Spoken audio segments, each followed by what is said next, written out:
تعال هي انت.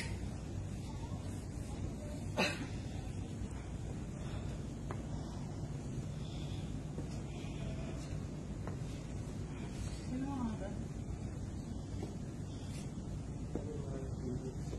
هندوس. ليش يبيع هنا؟ هذه بلد مسلم صح؟ ليش هذا هنا؟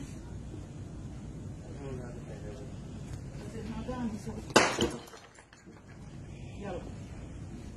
هذه بلد مسلم صح؟ مو كافر صح؟ اوكي انت مسلم؟ هذه مال كفر صح ولا لا؟ هذه ديرة حمد بن عيسى. حمد بن عيسى يرضى بهذا؟ يلا جيب منها بيت شوف منو اللي يعبد الاصنام هني. لا هو الكبير كسري. النبي ابراهيم كسر الكبير فيهم بعد. يلا ابي شرطه. مال هندوسي تقول بعد.